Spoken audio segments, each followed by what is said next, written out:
दोस्तों, अगर अभी तक आपने इस चैनल को सब्सक्राइब नहीं किया हो तो सबसे पहले इस चैनल को सब्सक्राइब कर लीजिए और साथ ही साथ बेल आइकन को प्रेस कीजिए ताकि समय समय पर ऐसे ही इंटरेस्टिंग वीडियोस आपको मिलती रहें। Hello friends, this is Manish Patil, motivation का बाप। दोस्तों, आज हम जिस पर्सनैलिटी के बारे में बात करने जा रहे हैं, चाहे बॉलीवुड हो या टॉलीवुड, भोजपुरी सिनेमा हो या मराठी फिल्म सिटी, सभी के एक्टर और एक्ट्रेसेस लाइफ में इनके साथ एक बार काम जरूर करना चाहते हैं और साथ ही सभी इनके नक्शे कदम पर चलना चाहते हैं और इनके जैसे बनने की तमन्ना रखते हैं। आज साउथ इंडियन सिनेमा में इन्हें भगवान का दर्जा दिया जाता है और साथ ही साउथ इंडियन पीपल ने इनके ऐसे बहुत सारे मंदिर बना दिए हैं जहां पर लोग इनकी पूजा करते हैं। जी हां दोस्तों, आज इन्हें साउथ इंडियन सिनेमा का तलाइवा भी कहा जाता है और साथ ही चेन्नई एक्सप्रेस मूवी में इन्हें ट्रिब्यूट किया गया सॉन्ग लुंगी डांस आज पूरे इंडिया में पॉपुलर है और साथ ही इनके द्वारा बनाई गई फिल्में जैसे Sivaji the boss, Lingaa, Kabali, robo 2.0 और साथ ही दरबार ये पूरे भारत में तहलका मचा रही है।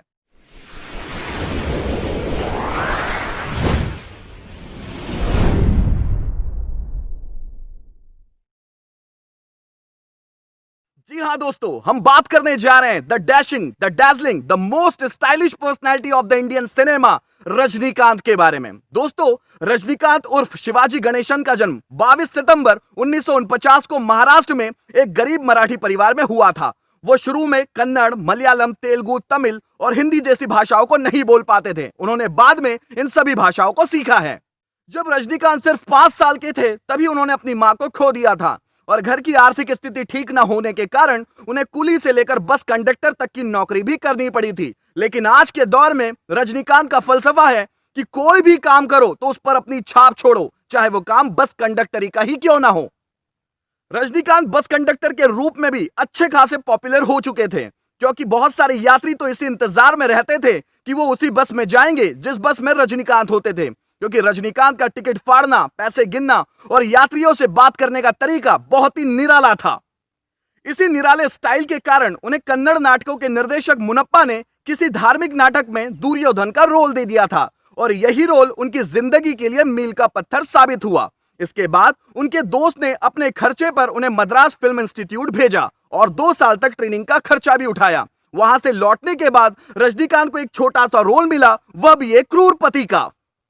इसीलिए रजनीकांत कहा करते हैं कि असंभव कुछ भी नहीं है। आप जिस किसी भी फील्ड में हैं, अपने काम को बहुत ही प्रोफेशनल अंदाज में कीजिए और व्यक्तिगत बातों को अपने ऊपर हावी मत होने दीजिए, फिर आपकी गरिमा अपने आप बढ़ जाएगी। रजनीकांत ने साउथ इंडियन सिनेमा में बिना किसी गॉडफादर के सुपरस्टार का मुकाम हासिल किया है, जो कि उनके हार्डवर्क और पैशन को दिखाता है। अब रजनीकांत एक महान कलाकार कहलाते हैं और साथ ही इससे इस बात का पता चलता है कि अगर आप में दृढ़ निश्चय हो और आपकी लाइफ में आगे बढ़ने के लिए किसी तरह के सोर्स ना हो, इसके बावजूद आप सभी तरह की प्रॉब्लम्स को फेस कर सकते हैं और उन्हें सॉर्ट आउट करके लाइफ में आगे बढ़ सकते हैं।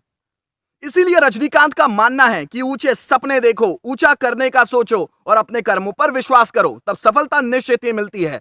लेकिन जल्दी सफल होने के चक्कर में कभी भी गलत रास्तों और शॉर्टकट्स को मत अपनाओ, बल्कि विश्वास और दृढ़ संकल्प के साथ आगे बढ़ो।